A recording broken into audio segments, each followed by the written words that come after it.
राधे राधे दोस्तों, आज हम आपको सुनाएंगे एक माँ ने अपने ही पुत्र से क्यों विवाह किया। भाग्य के लेख कभी नहीं मिटता, जो वह माता ने लिख दिया वह अटल सत्य है। अगर आपको हमारी कहानी पसंद आए तो प्लीज़ हमारे चैनल को लाइक करें, सब्सक्राइब करें और शेयर करें। एक दिन की बात है, वह माता अपना बही खाता लेकर कुछ लिख रही थी। थोड़ी देर बाद पास में पड़ी हुई मिट्टी से कुछ बनाने लगी। फिर उस मिट्टी से उसने एक कुछ बनाया और उसे बिगाड़ दिया।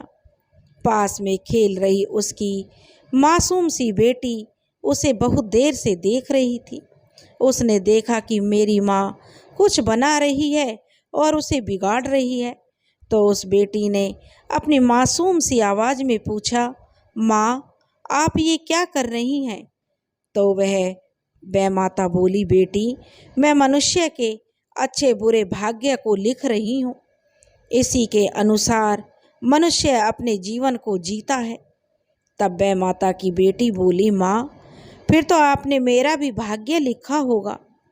वह माता बोली, हाँ बेटी तुम्हारा भी भाग्य लिखा है।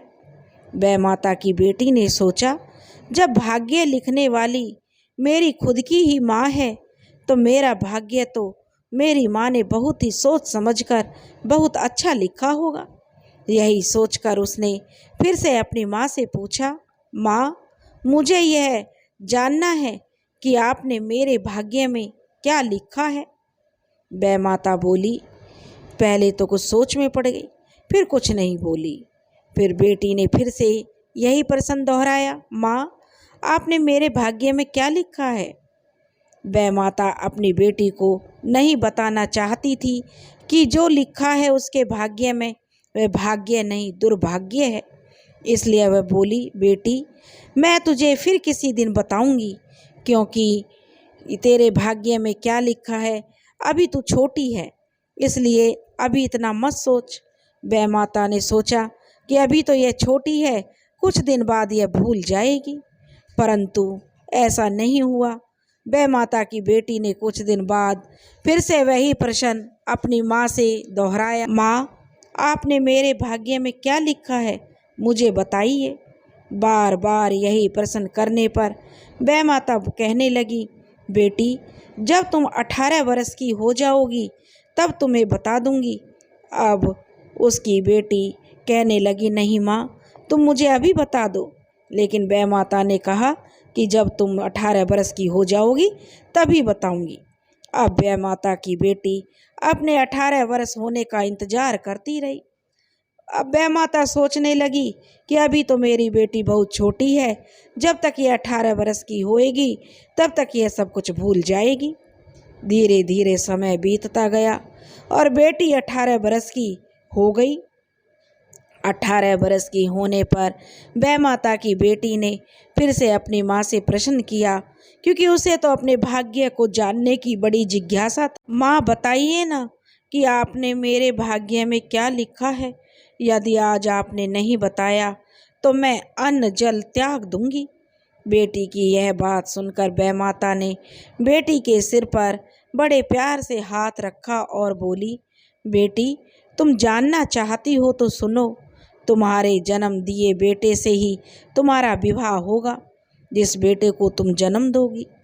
इतना सुनकर वह माता की बेटी गुस्से में अपने सिर पर से अपनी माँ का हाथ झटक कर खड़ी हो गई और बोली, माँ यह आप क्या कह रही हैं, आप कैसी माँ हैं? है वह माता रांड, तूने मेरे भाग्य में ऐसा क्यों लिख दिया। इतना कहकर वह गुस्से में आग बबूला होकर निकल गई कि वह माता रांड ने उसके जो भाग्य में क्या लिख दिया है वह माता को कोसने लगी और अपनी माँ को गालियाँ देने लगी। अब वह गुस्से में अपने घर से निकल गई।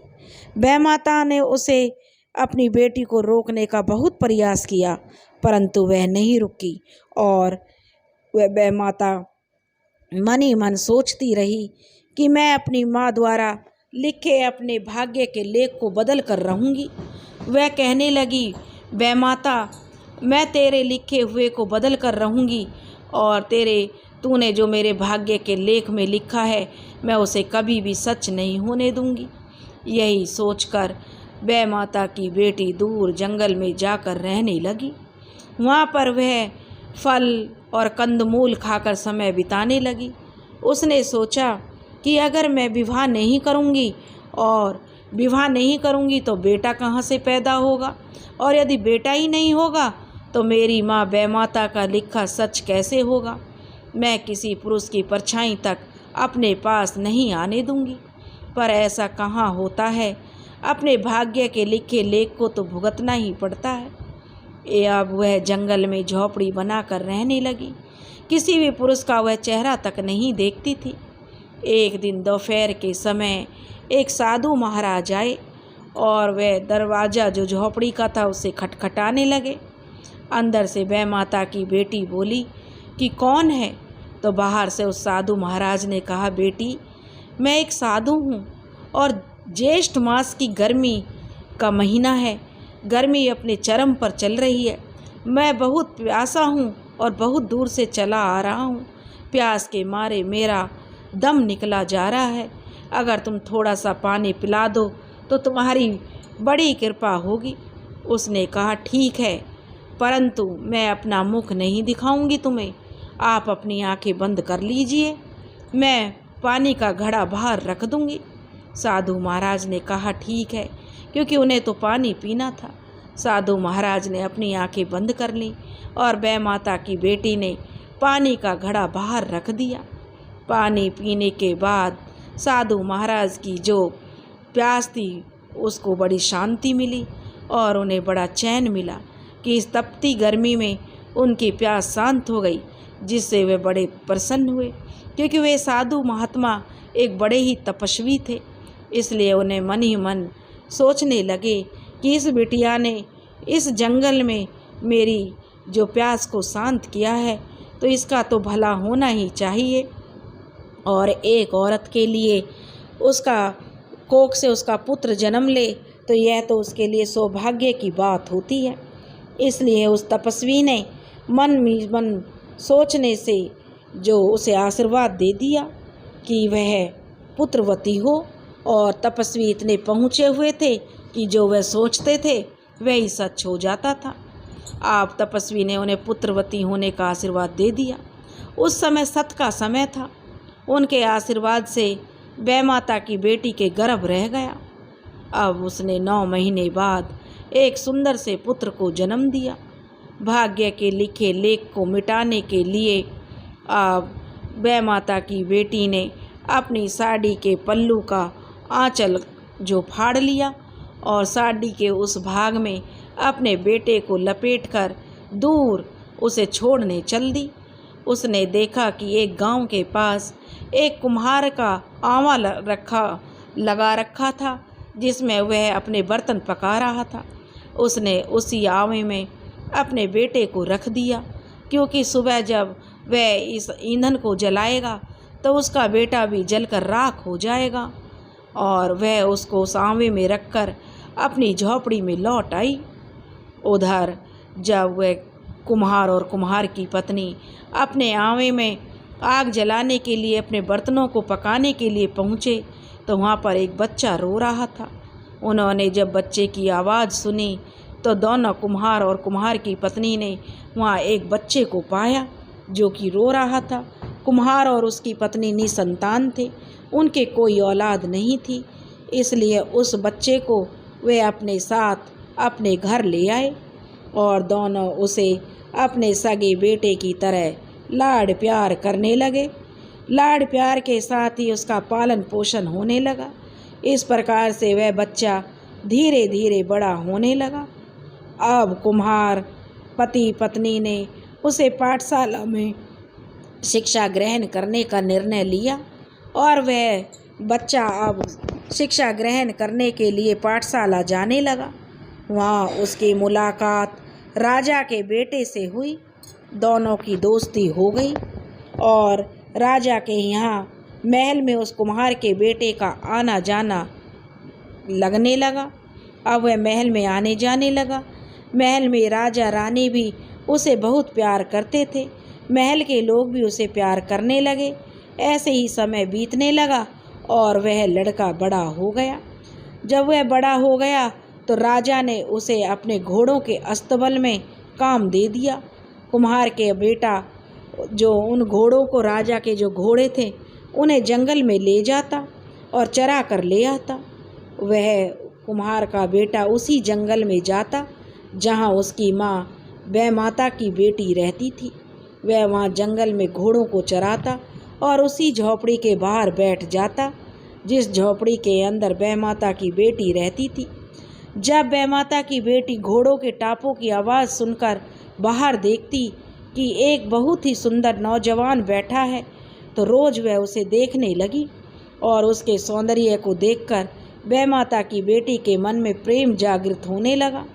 उसने सोचा, मेरी माँ ने तो मेरा भाग्य लिखा था, वह तो सच हो ही नहीं सकता, क्योंकि मेरा तो बेटा मुझसे बहुत दूर चला गया, अब तो वह इस दुनिया में भी नहीं होगा। मुझे जो डर था वह डर तो अब रहा नहीं। अब मैं अपना जीवन व्यतीत कर सकती हूँ अच्छे खुशी के साथ। बाहर बैठे नवयुवक था, उससे बैमाता की बेटी ने पूछा, तुम्हारे माता पिता कौन हैं? उनके बारे में बताओ, तुम किसके बेटे हो? तब वह लड़का कहने लगा कि मैं कुम्हार का बेटा हूँ और राजा के यहाँ घोड़ों के अस्तबल में काम करता हूँ। यह सुनकर वह संतुष्ट हो गई कि मेरी माँ का लिखा लेख सच नहीं हो सकता। उन दोनों ने एक दूसरे से विवाह करने का निश्चय कर लिया। दोनों एक दूसरे को पसंद करने लगे। उस नवयुवक ने घर जाकर अपने माता पिता को उस बैमाता की बेटी के बारे में बताया तो उसके माता पिता ने भी उनकी शादी के लिए हाँ कर दी और बैमाता की बेटी और कुम्हार के लड़के का उसके माता पिता ने विवाह करवा दिया। विवाह की सारी रस्में हो गई। सुहाग पाल की रस्म चल रही थी। तब बैमाता की बेटी ने हंसी मजाक में ही कुम्हार के बेटे से पूछा कि आप कितने वर्ष के हो? तो कुम्हार का बेटा बोला, यह तो मुझे नहीं पता कि मैं कितने वर्ष का हूँ। बैमाता की बेटी ने कहा, तुम्हें नहीं पता तो तुम्हारी माँ को तो ज़रूर पता होगा, जाओ माँ से पूछकर बताओ। अब कुम्हार का बेटा अपनी माँ से पूछने के लिए गया तो उसकी माँ बोली, बेटा यह तो मुझे भी नहीं पता, शायद 20 बरस का हो गया होगा। बैमाता की बेटी जो अपनी सास से, जो वह कुम्हार की पत्नी थी, उससे बोली, शायद का क्या मतलब है? आपको भी यह नहीं पता कि आपका बेटा कब पैदा हुआ? तब कुम्हार की पत्नी ने उसे सारी बात बता दी कि किस प्रकार वह उन्हें साड़ी के टुकड़े में लिपटा हुआ अपने बर्तनों के आवे में मिला था। अब कुम्हार की पत्नी की बात सुनकर बैमाता की बेटी को कुछ आशंका हुई। वह बोली, क्या आप मुझे वह साड़ी का कपड़ा दिखा सकती हो? कुम्हार की पत्नी ने वह कपड़ा संभाल कर रखा हुआ था। उसने वह कपड़ा बैमाता की बेटी के सामने रख दिया। कपड़ा देखते ही बैमाता की बेटी के पैरों तले तो जैसे ज़मीन खिसक गई। अब उसे याद आया कि उसकी जो माँ कहती थी कि उसके लिखे लेख को कोई नहीं बदल सकता, उसने तो यह पूरा कर दिया। उसने यह क्या कर दिया? वह अपने ही बेटे के साथ फेरे ले लिए और वह बहुत पछताने लगी। इसी शर्मिंदगी के कारण वह साड़ी का टुकड़ा लेकर बाहर की तरफ भागी। बाहर बर्तन पकाने के लिए आवा जल रहा था और बैमाता की बेटी भागती हुई उस जो आवा जल रहा था उस अलाव में कूद गई और आग में जलकर भस्म हो गई, क्योंकि वह इस शर्मिंदगी के साथ जीवित नहीं रहना चाहती थी कि उसका विवाह उसके बेटे के साथ हो गया और बैमाता का लिखा लेख तो सच हो गया। दोस्तों, जो बैमाता ने लिखा था वह तो पूरा हो गया। भाग्य के लिखे लेख को कोई नहीं मिटा सकता। जो भाग्य में लिखा है वह हर हाल में होकर रहता है। अगर आपको हमारी कहानी पसंद आई हो तो प्लीज़ हमारे चैनल को ज़्यादा से ज़्यादा लाइक करें, सब्सक्राइब करें और शेयर करें। राधे राधे।